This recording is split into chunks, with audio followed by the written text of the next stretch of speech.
Hello everyone, I welcome you all to sleepy classes. तो आज ये वीडियो किन बच्चों के लिए होगी? For the ones who are preparing for UPSC PFO exam and which is scheduled on May 2021। आज हम क्या पढ़ेंगे? आज हम पार्टनरशिप अकाउंटिंग पढ़ेंगे, ठीक है बच्चों? और ये पार्ट 1 होगा। Alright, so let's understand first with the definition of what is partnership. Now you must know that in legal terms and as per section 4, so this is important, as per section 4 of Indian Partnership Act. ये act कौन से year का है? 1932. ठीक है, अभी दो चीजें ध्यान रखेंगे आप. सेक्शन 4 में कौन से एक्ट में? Indian partnership act. कब हुआ था ये? 1932 में. क्या बात बताई जाती है? पार्टनरशिप की डेफिनेशन. तो डेफिनेशन क्या है? It is defined as a relation between people who have agreed to share profits of a business carried on by all or any one acting for all. चलो अब इसका मतलब आसान भाषा में समझते हैं.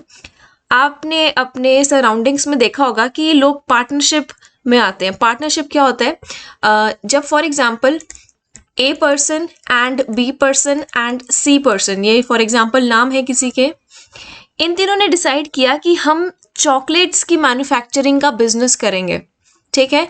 और उस बिजनेस से मेरे कितने भी प्रॉफिट्स या लॉसेस हो, हम आपस में बांटेंगे, ठीक है? अगर प्रॉफिट्स होगा तो आपस में बांटेंगे, लॉस होगा तो उसकी भरपाई हम तीनों ही करेंगे, ठीक है? लेकिन यहाँ पे सिर्फ एक चीज गिवन है बच्चों, who have agreed to share profits.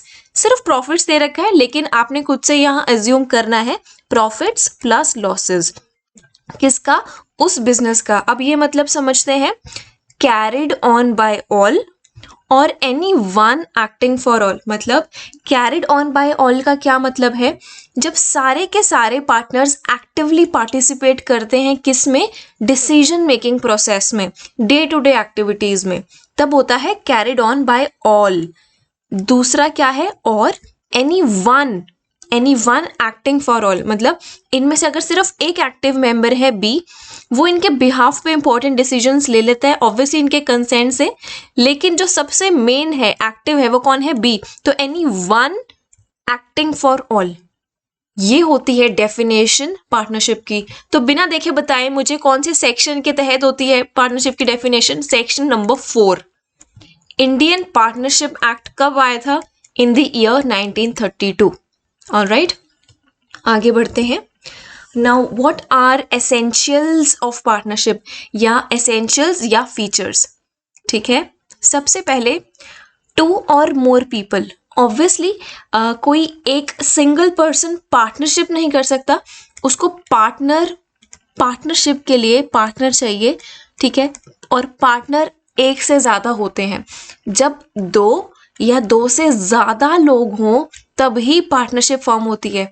एक सिंगुलर पर्सन में पार्टनरशिप फॉर्म नहीं होगी. ऑलराइट, दूसरा आता है एग्रीमेंट. जितने पार्टनर्स हैं ना, for example A B C, इन तीनों में एक एग्रीमेंट होना चाहिए. क्या होता है उस एग्रीमेंट में? कि वो प्रॉफिट्स और लॉसेस किस रेशो में शेयर करेंगे, ठीक है? क्या उनको कोई इंटरेस्ट मिलेगा ऑन कैपिटल? जो कैपिटल डोनेट करते हैं, डोनेट नहीं, कैपिटल जो लगाते हैं अपने बिजनेस में, लगाने का उनको कोई इंटरेस्ट मिलेगा? क्योंकि अगर वो वही पैसा कहीं और लगाते तो उनको इंटरेस्ट मिलता. क्या यहाँ पे लगाने से, पार्टनरशिप में लगाने से कोई इंटरेस्ट मिलेगा? तो ऐसे ही तमाम कई डिसीजंस होते हैं जो कहाँ होते हैं? एग्रीमेंट में, कि उन तीनों ने कौन सी टर्म्स एंड कंडीशंस को एग्री किया है, ठीक है? अगली बात आती है बिजनेस की. जो ये बिजनेस करते हैं ना, it must be what? It must be legal in nature, ठीक है? कोई इलीगल बिजनेस नहीं होना चाहिए. अगर इलीगल हुआ तो वो इंडियन पार्टनरशिप एक्ट के अंडर नहीं आएगा, ठीक है?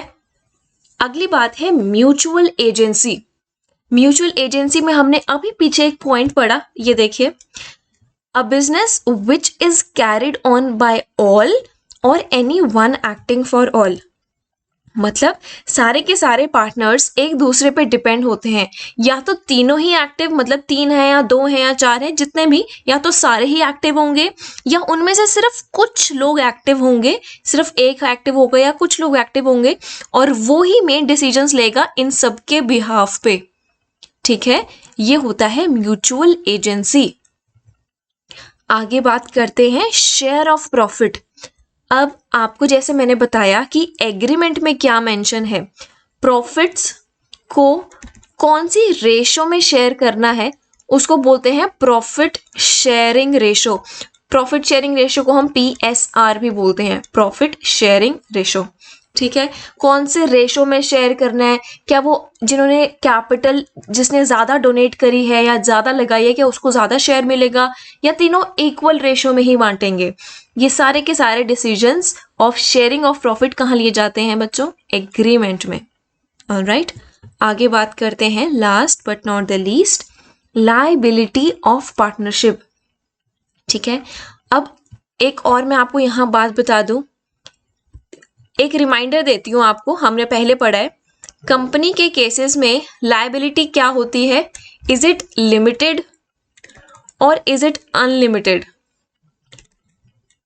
कंपनी के केस में लायबिलिटी हमेशा लिमिटेड होगी, मतलब इसका क्या मतलब है, जब कंपनी के लॉसेस होंगे ना तो सिर्फ बिजनेस का पैसा ही लिया जाएगा, आपके पर्सनल एसेट्स नहीं जब्त करे जाएंगे। कब को होता है ऐसा, लिमिटेड में, लेकिन अनलिमिटेड लायबिलिटी में आपके पर्सनल एसेट्स भी जब्त हो सकते हैं अगर लॉस हो, और liability of partnership is always unlimited.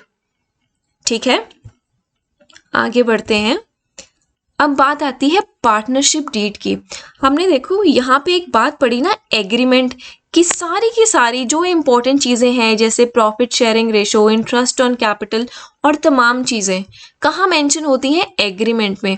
अब इस एग्रीमेंट को हम लीगल टर्म्स में क्या बोलते हैं, हम इसको बोलते हैं पार्टनरशिप डीड। ठीक है, पार्टनरशिप डीड क्या होती है, it is a document which contains all terms and conditions of a partnership। ठीक है, और मैं और भी बताना चाहती हूँ इसमें कैसी कैसी इंफॉर्मेशन इंक्लूड करी जाती है। सबसे पहले आपका नाम और एड्रेस, किसका, फर्म का। ठीक है, अगर आपके बिजनेस का नाम है स्लीपी क्लासेस लिमिटेड तो उसका नाम और उसका एड्रेस कहाँ है वो आप मेंशन करेंगे, कहाँ पे, पार्टनरशिप डीड में। अगली बात आती है name and address of partners. जितने पार्टनर्स हैं, 10 पार्टनर्स हैं, 20 हैं, 30 हैं, 40 हैं, 50 हैं, सबका नाम और एड्रेस मेंशन होगा। ये नहीं कि आप सिर्फ मेन एक्टिव लोगों का, सबका होगा। अच्छा, मैंने यहाँ बोला 20, 30, 40, 50, क्या कोई मैक्सिमम लिमिट है, मैक्सिमम लिमिट है कि एक पार्टनरशिप में कितने लोग हो सकते हैं, बिकॉज हमने मिनिमम तो लिमिट पढ़ ली। मिनिमम लिमिट क्या पढ़ी हमने, ये देखो यहाँ पे 2 और मोर, तो मिनिमम लिमिट कितनी है, 2 लोग, 2 पीपल। अब मैक्सिमम लिमिट कितनी है वो हम कहाँ पढ़ेंगे, आगे जाके। ठीक है, सो स्टे ट्यून्ड। अगला है, और कौन सी चीज़ें मेंशन होती है, interest on capital and interest on drawings. ठीक है, अब इंटरेस्ट ऑन कैपिटल तो मैंने आपको बताया ना, जौन से पार्टनर्स अपना पैसा बिजनेस में लगाते हैं उनको इंटरेस्ट ऑन कैपिटल कितना मिलना चाहिए। ठीक है, और वैसे ही उन्होंने अगर पैसा लगाया है तो वहाँ उस पैसे से वो कुछ विड्रॉ भी कर सकते हैं। जैसे अगर आपने कहीं सेविंग्स करी है किसी बैंक में तो आप उसको विड्रॉ भी करते हैं ना जब आपको ज़रूरत होती है। तो ऐसे यहाँ पे विड्रॉ को हम क्या बोलते हैं, ड्राइंग्स। ठीक है, ये आर्ट एंड क्राफ्ट वाली ड्राइंग्स नहीं है, ये ड्राइंग्स होती हैं विड्रॉ करने वाली। अब आपने पैसा ले लिया, अब इंटरेस्ट भी आप उसको देना पड़ेगा ना आपको उसमें, क्योंकि आपने वहां से पैसा ले लिया है, तो कितना इंटरेस्ट मिलना चाहिए ये बात बताता है partnership deed. Profit sharing ratio क्या होनी चाहिए सब पार्टनर्स के बीच में। ठीक है, या सैलरी कितनी देनी है अगर कोई एक्टिव है। देखो यहाँ है 3 पार्टनर्स, ये सबसे ज्यादा एक्टिव है और सारे मेन डिसीजंस ये लेता है। मतलब डिसीजंस तो ऑब्वियसली मेन सबकी कॉन्सेंट से लिए जाते हैं, लेकिन सबसे एक्टिव ये है। डे टू डे डिसीजंस में क्या करना है मैनेज बेसिकली एक जना करता है। ये दोनों इनएक्टिव पार्टनर्स हैं। तो जो ये ज्यादा काम कर रहा है तो उसको सैलरी और कमीशन भी तो मिलना चाहिए ना, है ना। तो क्या उनको मिलना चाहिए या नहीं मिलना चाहिए, कितना मिलना चाहिए, ये कहाँ मेंशन होता है? पार्टनरशिप डीड में, ठीक है। Payable to any partner etcetera. और इसके अलावा भी कई तमाम इंफॉर्मेशन होती है जो मेंशन होती है हमारी पार्टनरशिप डीड में, ठीक है। आगे चलते हैं। अब पार्टनरशिप डीड अगर एक कंपनी की ना हो तो क्या होता है? अब इससे एक और सवाल आता है, क्या पार्टनरशिप डीड बनानी जरूरी है? आंसर इज नो, ठीक है। तभी जब एक एक पार्टनरशिप के पास कोई पार्टनरशिप डीड ना हो तो उस केसेस में कौन कौन सी कंडीशंस होती हैं, चलिए वो डिस्कस करते हैं। सबसे पहले, इंटरेस्ट ऑन कैपिटल मिलेगा? नहीं, there will be no interest on capital. किसी पार्टनर को नहीं देना, कोई सैलरी नहीं देनी। There shall be no interest on drawings, वो भी नहीं हम लेंगे, ठीक है।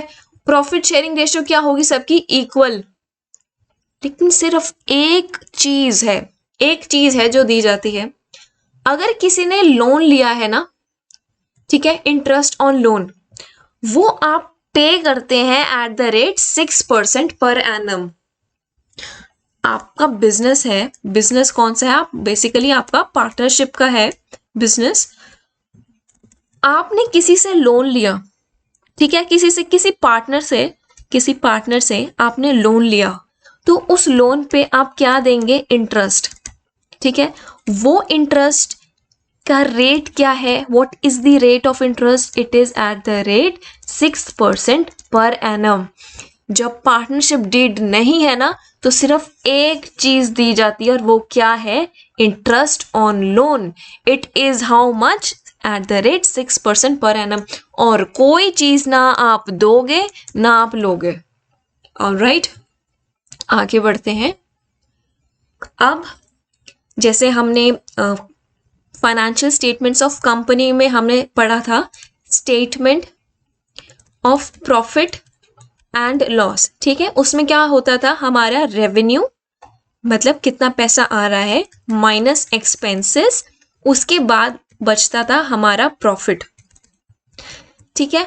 लेकिन जब हम पार्टनरशिप की बात करते हैं या सोल प्रोप्राइटरशिप की बात करते हैं, तो statement of profit and loss का नाम क्या हो जाता है? प्रॉफिट एंड लॉस अकाउंट, ठीक है। तो बेसिकली यहां पर भी यही होता है, रेवेन्यू में से एक्सपेंसेस को माइनस करना ताकि हमारे पास प्रॉफिट आ जाए, ठीक है। अब प्रॉफिट आने के बाद भी कुछ एडजस्टमेंट्स होती हैं। वो एडजस्टमेंट्स कहाँ शो होती हैं? In profit and loss appropriation account, ठीक है। अब प्रॉफिट या लॉस है, उसको आप एप्रोप्रिएट करेंगे कहाँ? उस अकाउंट में, ठीक है। अगर प्रॉफिट नहीं आता ना, एक बात ध्यान से सुनो, अगर प्रॉफिट नहीं आता ना तो ये अकाउंट भी नहीं बनेगा। अगर प्रॉफिट आएगा तो ही ये वाला अकाउंट बनेगा, ठीक है। चलिए डिस्कस करते हैं यहाँ क्या होता है। So here is the proforma of profit and loss appropriation account. यहाँ पे डेबिट है, यहाँ क्रेडिट है, ठीक है। उसके बाद पर्टिकुलर्स में देखिए, प्रॉफिट एंड लॉस, अगर कोई लॉस है आपका तो आप इसको यहाँ लिखेंगे, ठीक है। Interest on capital, interest on capital as a firm आप दे रहे हैं, ठीक है, मतलब आपके लिए वो एक एक्सपेंस है। तो यहाँ पे कौन सी चीजें शो होंगी? बेसिकली आपको आइडिया लगाने के लिए मैं यहाँ लिख देती हूँ एक्सपेंसेस एज अ फर्म, जो आपके एक्सपेंसेस है, और इधर जो आपकी इनकम्स हैं, ठीक है। इंटरेस्ट ऑन कैपिटल आप पे करते हैं पार्टनर को, तो इस वजह से ये एक्सपेंस है, तो यहाँ डेबिट साइड में आएगा।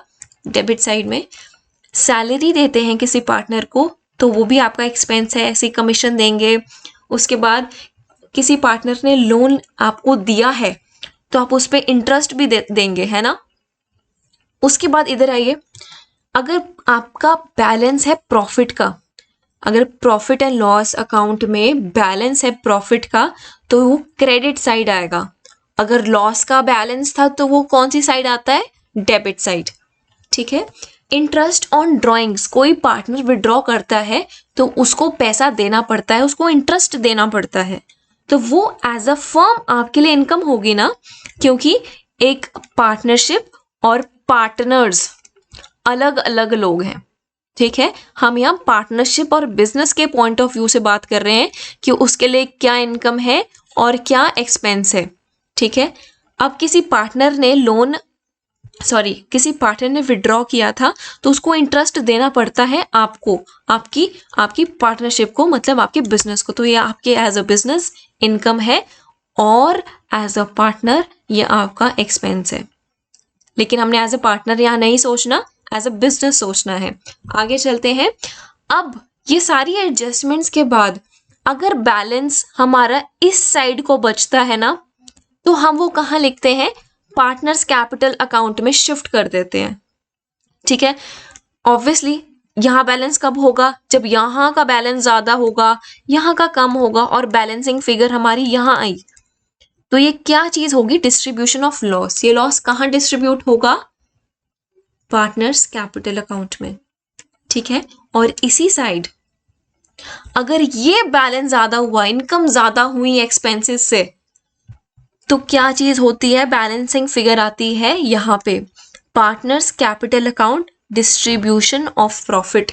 प्रॉफिट कहाँ डिस्ट्रीब्यूट कर दोगे आप, पार्टनर्स के कैपिटल अकाउंट में। ठीक है, आगे चलें। अब जो पार्टनर का कैपिटल अकाउंट है ना, देखो हमने यहां पढ़ा partners capital accounts, partners capital accounts. अब पार्टनर्स कैपिटल अकाउंट कैसे बनता है वो उस पे नजर मारते हैं एक बारी। उससे पहले जो पार्टनर्स कैपिटल अकाउंट है ना, ये दो तरह से बन सकता है, या तो ये फिक्स्ड होगा या ये फ्लक्चुएटिंग होगा। अब फिक्स्ड क्या होता है, फ्लक्चुएटिंग क्या होता है, इसका मतलब मैं आपको बताऊंगी। अभी हम फिलहाल फिक्स्ड कैपिटल अकाउंट का फॉर्मेट देखते हैं। इसमें दो अकाउंट्स बनेंगे। ठीक है, पहला है पार्टनर्स कैपिटल अकाउंट, दूसरा है पार्टनर्स करंट अकाउंट। ठीक है, ये देखो, ये रहा पार्टनर्स कैपिटल अकाउंट और ये है पार्टनर्स करंट अकाउंट। अब आप यहाँ पे देखेंगे बाय बैलेंस ब्रॉट डाउन, जो ओपनिंग बैलेंस है वो आप यहाँ लिख देंगे। ठीक है, उसके बाद यहाँ लिखेंगे अगर किसी ने विड्रॉ कर ली तो आप इस साइड पे लिखेंगे। ठीक है, ये होता है डेबिट साइड, ये होती है क्रेडिट साइड। ओपनिंग बैलेंस यहाँ पे अगर विड्रॉ करवाया है तो इस साइड, अगर फ्रेश कैपिटल लेके आया है तो वो इस साइड आप लिखेंगे, और जो बैलेंस बचता है वो हमेशा जाएगा हमारे डेबिट साइड में। ठीक है, balance of capital at the end of the year, और टोटल आपका हमेशा दोनों साइड का सेम आएगा। ठीक है, ये है पार्टनर्स कैपिटल अकाउंट। अब बात करते हैं पार्टनर्स करंट अकाउंट की। आपने एक बात नोट करी होगी, यहाँ पे मेनली हमारा ओपनिंग बैलेंस और क्लोजिंग बैलेंस आता है। इसके साथ सिर्फ एक चीज और आती है, या तो कोई पार्टनर कैपिटल लेके आया है या अपनी कैपिटल विड्रॉ करवाई है। इसके अलावा कोई भी interest on capital, interest on drawings वगैरह एडजस्टमेंट्स नहीं आती। तो वो कहाँ जाती हैं, वो जाती हैं पार्टनर्स करंट अकाउंट में। ठीक है, यहाँ देखते हैं by balance brought down. Okay, उसके बाद देखो यहाँ पे salary account, interest on capital account, profit and loss appropriation account. आप ये सारी जो एडजस्टमेंट्स है ना, drawings account, interest on drawings, profit and loss appropriation या बैलेंस, अब ना यहाँ पे आपने किसके पॉइंट ऑफ व्यू से सोचना है, पार्टनर के पॉइंट ऑफ व्यू से, पार्टनरशिप के पॉइंट ऑफ व्यू से नहीं सोचना। हमने पार्टनरशिप के पॉइंट ऑफ व्यू से कहाँ सोचा था, प्रॉफिट एंड लॉस एप्रोप्रिएशन में। अब यहाँ पे एक पार्टनर के लिए इनकम शो होगी, यहाँ पे एक पार्टनर के लिए एक्सपेंसेस शो होंगे। ठीक है, उसकी इनकम क्या है, उसकी सैलरी जो आती है, उसको इंटरेस्ट मिलता है उसने जो कैपिटल लगाई है उस पर, या प्रॉफिट एंड लॉस एप्रोप्रिएशन में जो उसका शेयर है प्रॉफिट का वो यहाँ आता है, ठीक है। और उस हिसाब से उसकी ड्राइंग्स कितनी हैं, ठीक है, उसको इंटरेस्ट कितना देना पड़ रहा है अपनी ड्राइंग्स पे, उसको कितना लॉस सफ़र करना पड़ रहा है, इन सारी तमाम एडजस्टमेंट्स के बाद अगर बैलेंस इधर बचा तो आप इधर लिखेंगे बाय बैलेंस कैरी डाउन या टू बैलेंस कैरी डाउन, ठीक है। जिस साइड को बैलेंस बचा आपने उस साइड को लिख लेना है। ऑलराइट, ये बात थी हमारी किसकी, fixed capital account. Fixed capital account में कौन से दो दो अकाउंट्स बनते हैं, पार्टनर्स कैपिटल अकाउंट और दूसरा पार्टनर्स करंट अकाउंट, ठीक है। आगे चलते हैं। अब हमने देखो यहाँ पे बात करी थी ना, पार्टनर्स की कैपिटल अकाउंट दो तरह से होते हैं, फिक्स तो हमने पढ़ लिया। अब बात आती है फ्लक्चुएटिंग की। फ्लक्चुएटिंग कैपिटल अकाउंट में ना सारी की सारी ट्रांजैक्शंस वहां तो बनती थी करंट अकाउंट में, यहाँ सिर्फ एक ही अकाउंट पे सारा काम हमने कर देना है, पार्टनर्स कैपिटल अकाउंट, ठीक है। बाय बैलेंस ब्रॉट डाउन या टू बैलेंस ब्रॉट डाउन, कौन सा भी बैलेंस, अगर क्रेडिट ओपनिंग बैलेंस है तो आप इस साइड को लिखेंगे, अगर डेबिट है तो आप इस साइड को लिखेंगे। ऑलराइट, तो बैंक अकाउंट, ठीक है, salary, interest on capital, profit and loss, appropriation वगैरह, अगर ये सारी आपकी हैं इनकम्स, या मतलब जो आप कंट्रीब्यूट कर रहे हो उसको पार्टनरशिप को, तो वो कौन सी साइड आएंगी, क्रेडिट साइड, ठीक है। और इसी साइड हमने जैसे पहले भी पढ़ा, यहाँ ड्राइंग्स हैं, इंटरेस्ट ऑन ड्राइंग्स है, अगर विड्रॉ करवाया है तो यहाँ पे, तो बेसिकली यहाँ पे हमने क्या किया, इस फ्लक्चुएटिंग में हमने क्या किया, partners capital account plus partners current account को मिला दिया, ऐड कर दिया और सारी की सारी ट्रांजैक्शन ऐसे डाली। एज अ रिजल्ट हमारा जो बैलेंस आएगा या इस साइड या इस साइड वो हम लिख लेंगे, ठीक है। आगे चलें। चलो, अब आपको मैंने दोनों अकाउंट का फॉर्मेट दे दिया। अब ये थे दोनों तरह के कैपिटल अकाउंट्स। अब छोटा सा डिफरेंस समझते हैं, आपको और अच्छे से समझ आएगा। सबसे पहले यहाँ पे है फिक्स्ड कैपिटल अकाउंट, ठीक है, और इधर है फ्लक्चुएटिंग कैपिटल अकाउंट। तो कितने अकाउंट्स बनते हैं, number of accounts in fixed capital हमें पता है दो, वो दो कौन से हैं, capital account and current account. Fluctuating में कितने बनते हैं, सिर्फ एक, कैपिटल अकाउंट, ठीक है। इसी में सारी की सारी एडजस्टमेंट्स होती हैं। अब दूसरा पॉइंट है एडजस्टमेंट्स का, इंटरेस्ट ऑन कैपिटल या इंटरेस्ट ऑन ड्रॉइंग्स या salary, commission, share of profit and loss, ये सारी की सारी एडजस्टमेंट्स हैं, ये कहाँ जाती हैं, हमारे करंट अकाउंट में, ठीक है। और यहाँ कहाँ जाती हैं, are done in capital account. ये वाला पढ़ते हैं, all adjustments are done in current account which means that capital account just show the opening and closing balance, ठीक है। ओपनिंग और क्लोजिंग बैलेंस, या कोई कैपिटल कंट्रीब्यूट करता है या विड्रॉ करता है तो वो हमारा कहाँ आता है, कैपिटल अकाउंट में। बाकी सारी एडजस्टमेंट्स कहाँ जाती हैं, करंट अकाउंट में। अब तीसरा पॉइंट है कैपिटल अकाउंट का स्टेटस क्या है। कैपिटल अकाउंट इधर तो कभी नेगेटिव बैलेंस शो ही नहीं करेगा क्योंकि यहाँ पे कोई एडजस्टमेंट ही नहीं होती है, लेकिन यहाँ एडजस्टमेंट होती है, यहाँ शो कर सकता है, it can show negative balance also, ठीक है। नेगेटिव बैलेंस जब आपकी इनकम्स कम होती हैं और आपके एक्सपेंसेस ज़्यादा होते हैं, इनकम्स कम एक्सपेंसेस ज़्यादा, तो होता है नेगेटिव बैलेंस। लेकिन यहाँ ऐसा कभी नहीं होगा, क्यों, क्योंकि कोई एडजस्टमेंट ही नहीं होती। आगे चलते हैं। चलो, एक क्वेश्चन है, अभी तक हमने जितना पढ़ा। So the question is, what is the rate of interest provided on loan taken by partners in the absence of partnership deed. आपको ये आंसर कहाँ देना है, इन कमेंट सेक्शन, ठीक है। कमेंट्स में आप ये आंसर देंगे। ये बहुत ही इजी क्वेश्चन है, अगर आपने ध्यान से सुना तो आपको आंसर आ जाएगा। So what is the rate of interest, अगर कोई लोन लेता है पार्टनर, कौन से केस में, जब कोई पार्टनरशिप डीड नहीं होती। आंसर देना कहाँ, कमेंट्स। आगे चलते हैं। अब हमने काफी कुछ पढ़ा, अब एक और इम्पॉर्टेंट कॉन्सेप्ट है which is interest on drawings. Drawings क्या होती है, जब कोई अमाउंट विथड्रॉ होती है, कौन करता है, पार्टनर, ठीक है। अब calculation of interest on drawings if it is drawn every month. जो आप विड्रॉ करवाते हैं, अगर आप खुद भी अपने सेविंग्स अकाउंट या करंट अकाउंट से आप कब कब विड्रॉ करवाते हैं, या आप हर महीने करवाते हैं, या आप हर क्वार्टर करवाते हैं, या आप कभी भी करवा लेते हैं जब आपका दिल करता है। अगर आप हर महीने करवाते हैं तो इसके आगे 3 पार्ट्स आएंगे। क्या महीने की शुरुआत में करवाते हैं, क्या महीने के एकदम मिड डेट में करवाते हैं, या महीने के एकदम लास्ट डेट में करवाते हैं।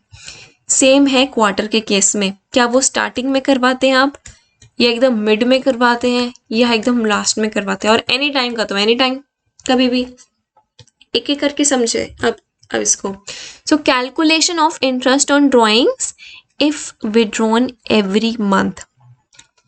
अगर बिगिनिंग ऑफ मंथ आप हर महीने की शुरुआत में विड्रॉ करवाते हैं तो क्या होगा, मिडिल में विड्रॉ करवाते हैं तो क्या होगा, और अंत में विड्रॉ करवाते हैं तो क्या होगा। आपको जो इंटरेस्ट, आप जैसे अगर आपने अमाउंट विड्रॉ करवाई ना 1000, ठीक है, हर महीने की शुरुआत में, तो 1000 क्या रेट था, फॉर एग्जाम्पल 10% रेट था, ठीक है, इंटू 10%। और उसको हम कैलकुलेट कितने महीनों के लिए करेंगे, 6.5 महीनों के लिए, ठीक है।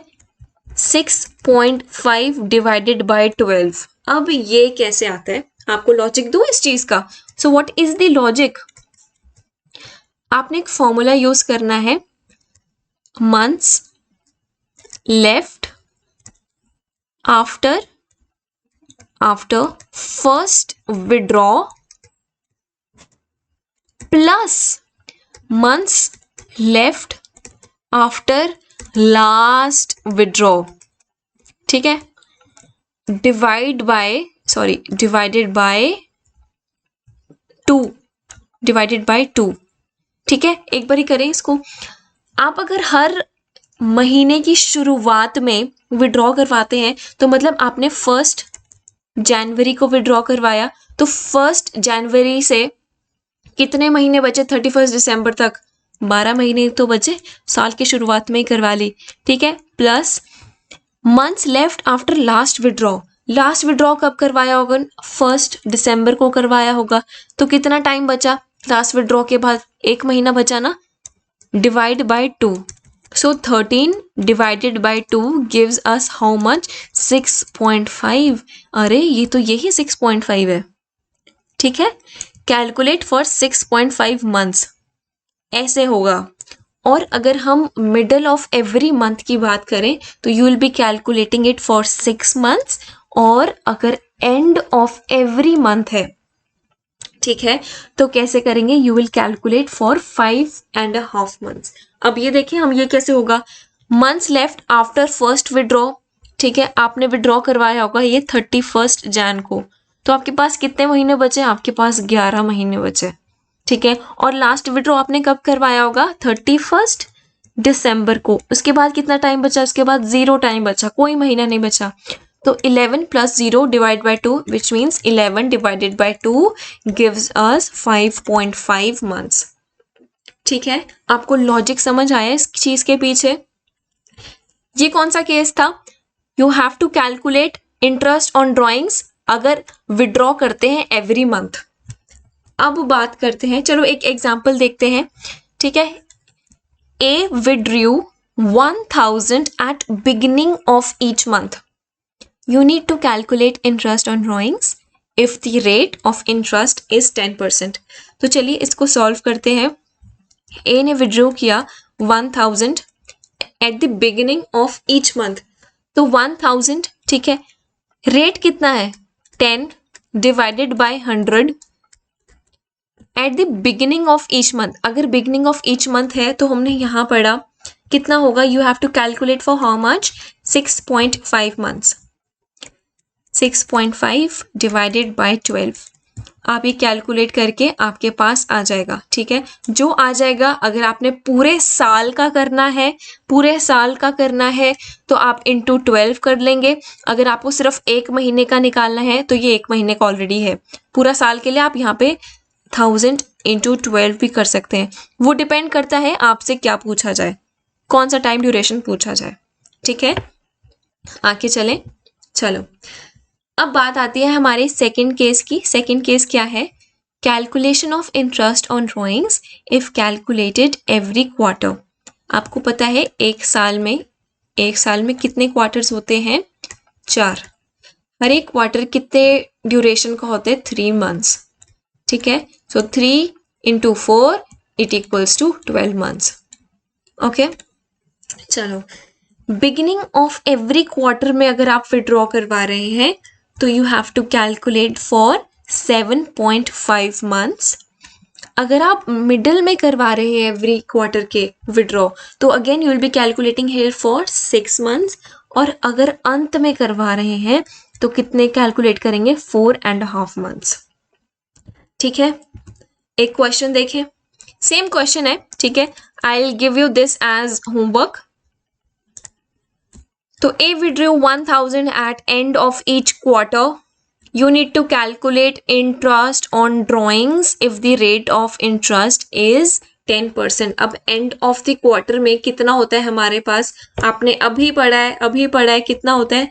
देखिए यहाँ पे end of every quarter में 4.5 months। तो 1000 into 10 जो कि हमारा रेट है into 4.5 divided by 12।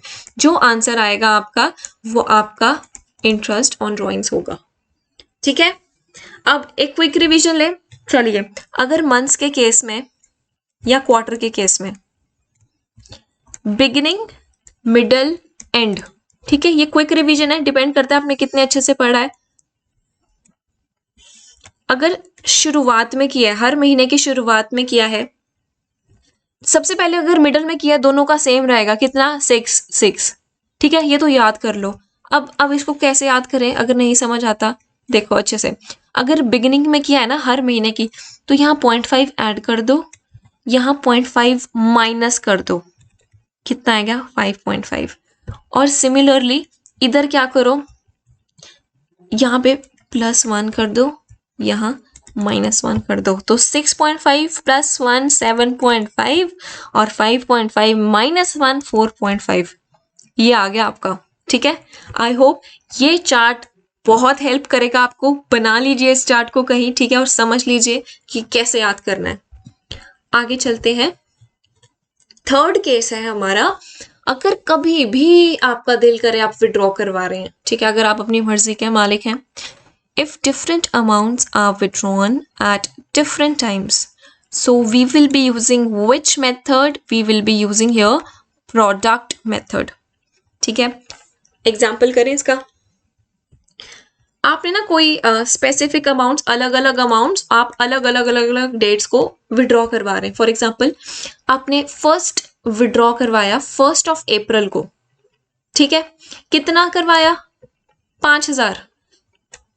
Outstanding period कितना है? मतलब आपने 1 अप्रैल को करवा लिया।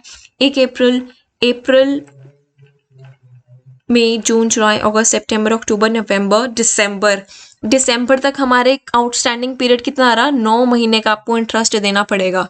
ठीक है, और ऐसे ही अगर सेकंड है, ऐसे ही सेकंड ड्राइंग्स 31 मई को करवाई, मतलब ये मई के एंड में करवा ली ना, तो अब कहाँ से स्टार्ट होगा? जून, जुलाई, अगस्त, सितंबर, अक्टूबर, नवंबर, दिसंबर। कितना करवाया? 10,000। कितने महीने आउटस्टैंडिंग होंगे अब? 7 मंथ्स। तो प्रोडक्ट करेंगे, इन दोनों को मल्टीप्लाई करेंगे। 5000 × 9 45,000 और 7 × 10 70,000। ये देखिए, ये कितनी अमाउंट आई? 1,15,000। अब क्या करना है इस 1,15,000 को? 1,15,000 into rate. For example rate आपका है 10%। ठीक है, आपने भूल ना जाना, ये स्टेप बहुत इंपॉर्टेंट है। इंटू 1/12, बिकॉज हम वहां पर भी करते थे ना 6.5 डिवाइडेड बाई 12, 4.5 डिवाइडेड बाई 12, तो यहां पर भी करेंगे। ठीक है, आपका हर महीने की एवरेज आ जाएगी। तो ये जो कैलकुलेट करके आंसर आएगा वो ही इस क्वेश्चन का आंसर होगा। ठीक है, आगे चलें। अब बात आती है रिकॉन्स्टिट्यूशन ऑफ पार्टनरशिप फर्म। ठीक है। जब एक पार्टनरशिप फर्म का रिकॉन्स्टिट्यूशन होता है, कौन कौन से केसेस में होगा? सबसे पहले जब एडमिशन होगी, किसकी? एक नए पार्टनर की। When a new partner is admitted in the partnership firm, ठीक है। रिटायरमेंट, ठीक है, जब कोई एक पार्टनर रिटायर हो जाता है पार्टनरशिप फर्म से, या जब किसी पार्टनर की डेथ हो जाए, या जब वो डिसाइड करें that they have to change in profit sharing ratio, they have to change the profit sharing ratio. इन 4 केसेस में क्या होती है? Reconstitution of partnership firm. मतलब जो पहले जो टर्म्स एंड कंडीशंस थी, अब उनका अंत होके न्यू टर्म्स एंड कंडीशंस होंगी, ठीक है।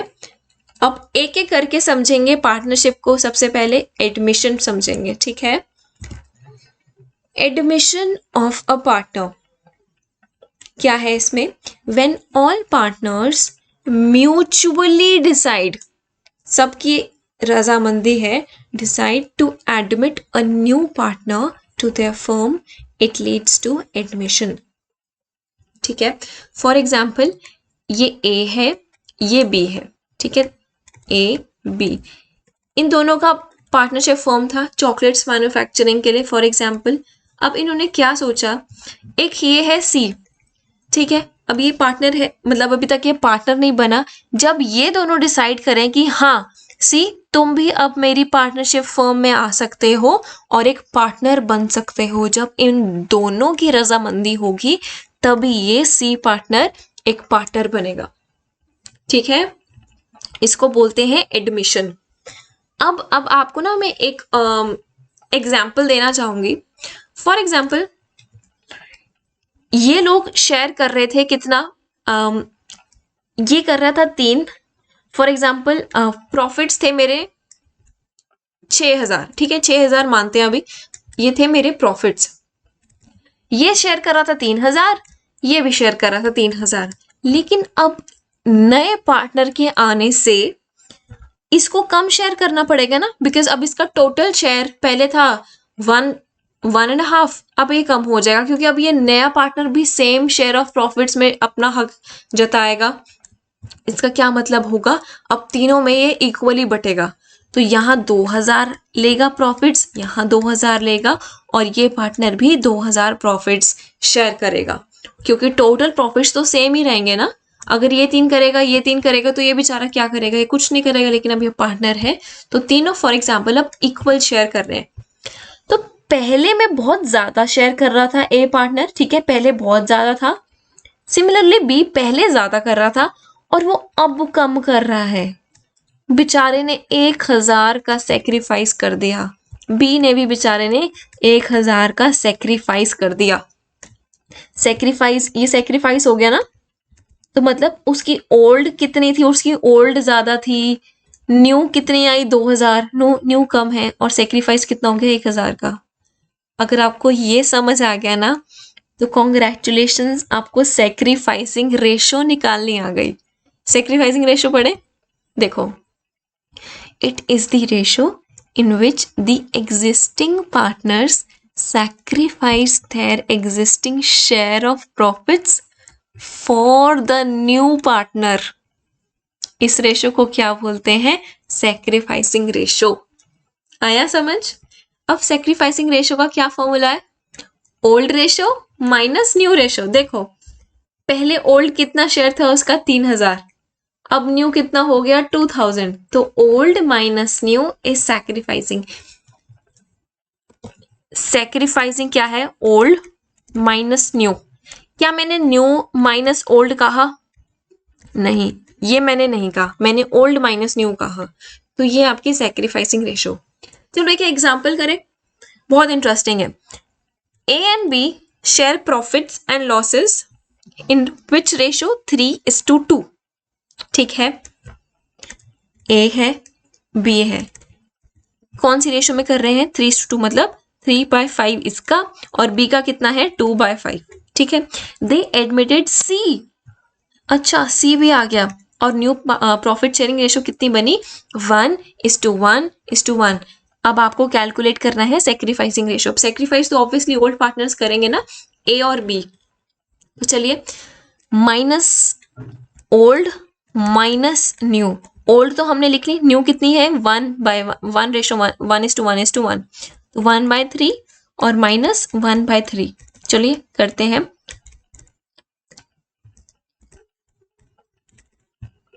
4/15 हुआ है ना, और इस साइड कितना हुआ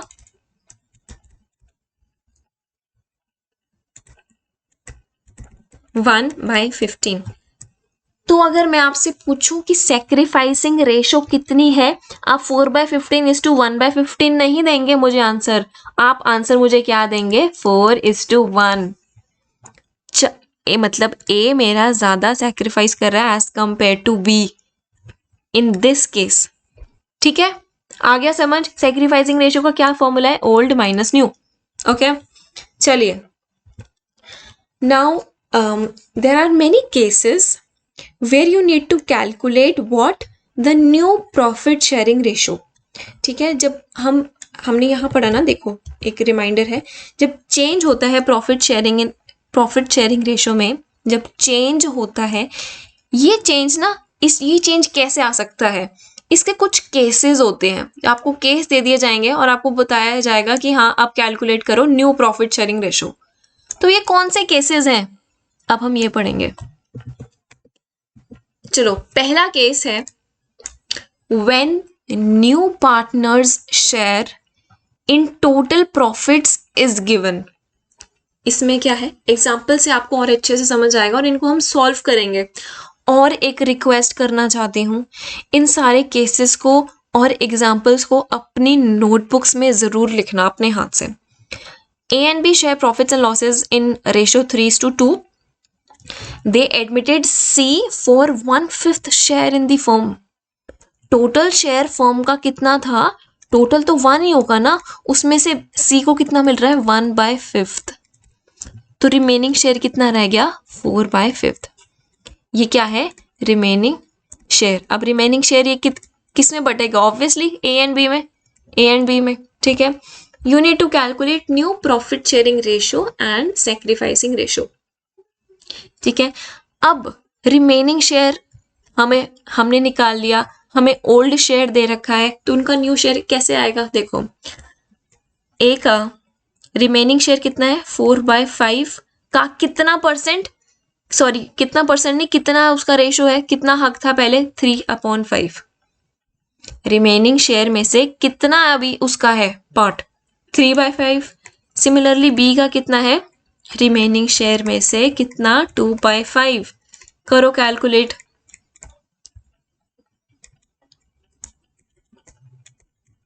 ठीक है, अब सी का क्या होगा, सी का हमें दे रखा है 1/5 और इसको हमने डिनोमिनेटर को सेम करना है, तो मल्टीप्लाई कर देंगे ना 5/5 से, simple maths.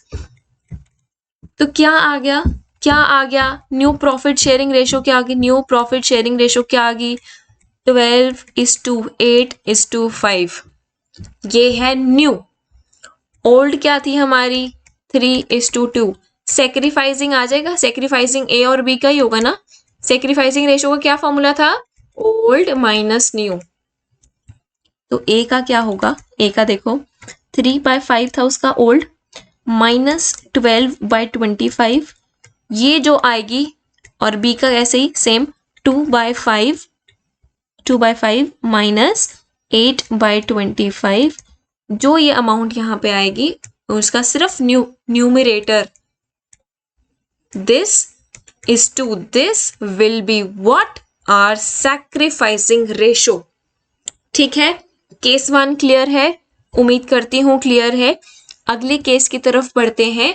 This is case number 2 and it is when new partner takes respective share from old partners। अब तो पहले केस में था ना कि उसके पास था सिर्फ 1/5 शेयर, अब यहाँ बताया कि वो कितना शेयर ए से लेगा कितना बी से लेगा, मतलब पुराने पार्टनर से कितना शेयर ले रहा है वो। चलिए करते हैं। A and B share profits and losses in ratio 3:2। मतलब ओल्ड रेशो दे रखी है, ए की क्या है 3/5, बी की क्या है 2/5। Okay, they admitted C for share which he takes 2/5 from A and 1/5 from B.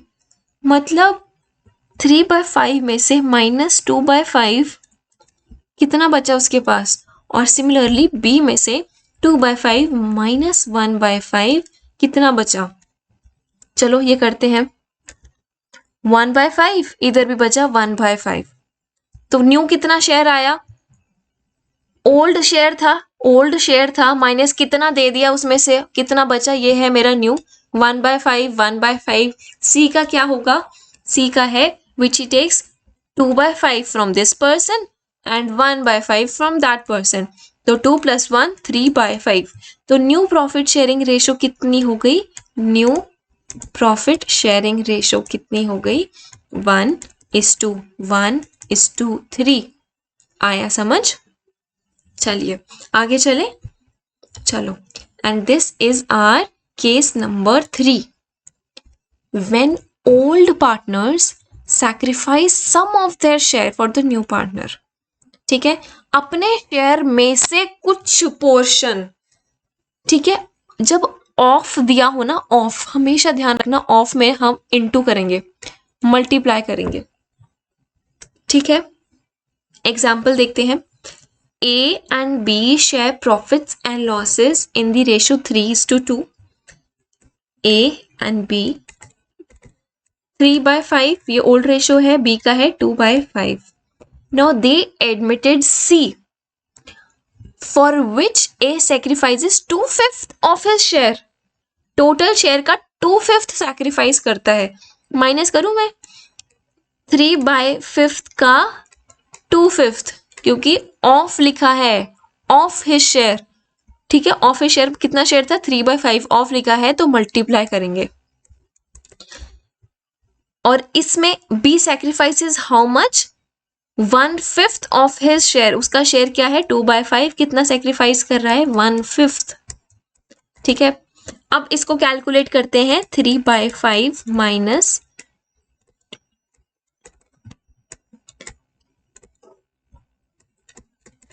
15 minus 6, it is 9/25। और अगर बी का करेंगे 2/5 माइनस नीचे 25 है 2, 10 माइनस 2, इट इज 8/25। और सी का क्या होगा, फिर सी का क्या होगा, जितना उन्होंने सेक्रीफाइस किया था दोनों ने, उन दोनों को जब हम ऐड करेंगे तो वो ऑब्वियसली सी का ही शेयर होगा ना। तो क्या था 6/25 प्लस 2/25, 6/25 प्लस 2/25, इट इज 8/25। ठीक है, तो न्यू प्रॉफिट शेयरिंग रेशो क्या आ गई हमारे पास, इट इज 9:8:8। ठीक है, आगे चले। यहाँ पे ध्यान रखना है, ऑफ दे रखा होगा तो आपको मल्टीप्लाई करना है। और इससे पिछला केस क्या था, when new partner takes respective share, ये सबसे इजी है। They admitted C which he takes 2/5 from A, यहाँ कहीं ऑफ नहीं लिखा, 2/5 from A and 1/5 from B. जहाँ फ्रॉम होगा तो सीधा ही माइनस, सिंपल करना है। ठीक है, जहाँ फ्रॉम लिखा होगा एकदम सिंपल मेथड होगा, लेकिन जहां ऑफ होगा तो आपको मल्टीप्लाई करना होगा। ठीक है, अगला केस देखते हैं। When the new partners share is given, ठीक है, नए पार्टनर का शेयर है आपके पास, which he acquires from old partners in a certain ratio. ठीक है, अब थोड़ा सा केस यहाँ चेंज हो गया, तब ये केस नंबर 4 है। एग्जाम्पल है, A and B share profits and losses in the ratio 3:2। A का क्या हो गया ओल्ड रेशो 3/5, बी की क्या हो गई 2/5। ठीक है, they admitted C for 1/5 share in the firm, 1/5 share है सी का, which he takes in the ratio of 2:1। Minus करो 1/5 इन द रेशो, कौन सी रेशो में ले रहा है, ए से 2/3, 1/5 कौन सी रेशो में ले रहा है 2/3, किससे, ए से। और सिमिलरली ये 1 किसका है, ऑब्वियसली बी का। तो यहाँ पे 1/5 उसका शेयर है, बी से कितना ले रहा है 1/5 का कितना 1/3। ठीक है, करें इसको, इट इक्वल्स टू 3/5 माइनस 15 नीचे ऊपर 2 denominator 15 3 3s are 9 minus 2 how much 7/15 ठीक है। ऐसे ही b का निकालते हैं 2/5 माइनस नीचे 15 ऊपर 1 15 will be the denominator 5 3 3 2s are 6 minus 1 5/15 ये बेसिक मैथ्स है। और अब कितना बचा 2/15 प्लस 1/15 3/15 ये बचा ये बना हमारा सी का शेयर क्योंकि हमने दोनों के सेक्रीफाइस को ऐड किया है ना। तो 7 + 3 + 5 becomes 15 जो कि डिनोमिनेटर है हमारा। तो न्यू प्रॉफिट शेयरिंग रेशो क्या हुई A/B/C क्या हुई 7/5/3। आपको आया समझ? अगर कोई डाउट होगा ना तो नीचे कमेंट्स में लिख देना। हालांकि ये केसेस बेहद इजी हैं, आप एक बारी फिर से इनकी वीडियो देखिए रिवाइंड करके, आपको अच्छे से अपने आप समझ आ जाएगा। बस आपको क्या देखना है, आपको इस लैंग्वेज को समझना है कि क्वेश्चन में क्या दे रखा है। ठीक है, ये थे कुछ केसेस। अब बात करते हैं revaluation of assets and liabilities. ठीक है, जब भी कोई एक एडमिशन हो, ठीक है, जब भी यार कोई रिटायरमेंट हो या किसी की डेथ हो, हमने कुछ केसेस पढ़े थे ना, रिकॉन्स्टिट्यूशन ऑफ अ पार्टनरशिप, हर एक में revaluation of assets and liabilities जरूरी है। क्या होता है रीवैल्यूएशन? जब आपके बिजनेस के एसेट्स और लायबिलिटीज के विद इन जितनी आइटम्स है ना, उसको आप रीवैल्यू करते हैं। किस पे? प्रेजेंट मार्केट वैल्यू, आज की उसकी मार्केट वैल्यू कितनी है उस पे जब आप शो करते हैं, इसका क्या मतलब है? You are revaluing your assets and liabilities.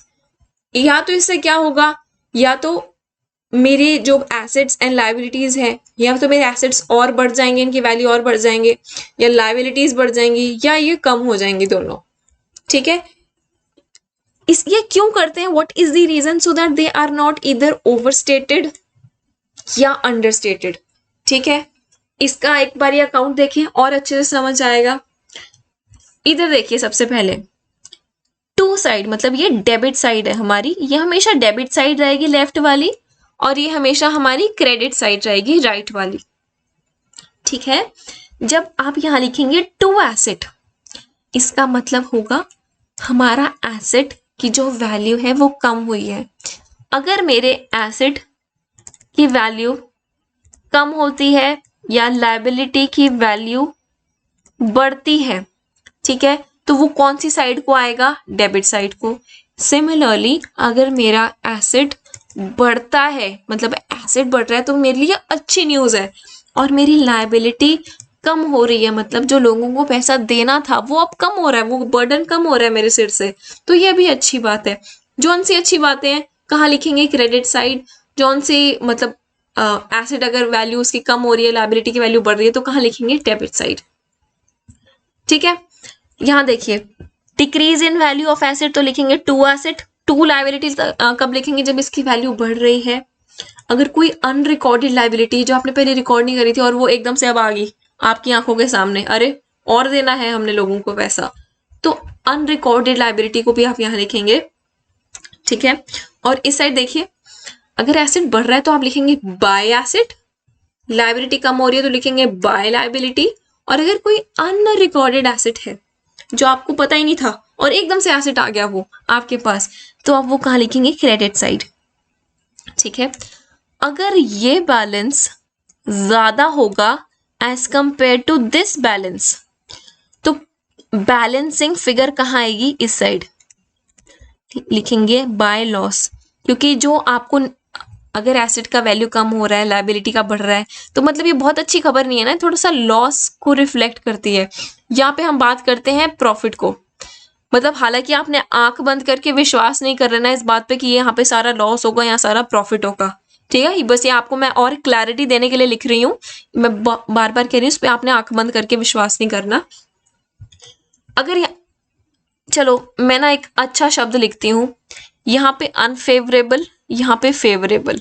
अगर अनफेवरेबल फेवरेबल से ज्यादा होगा तो ये लॉस ही तो है।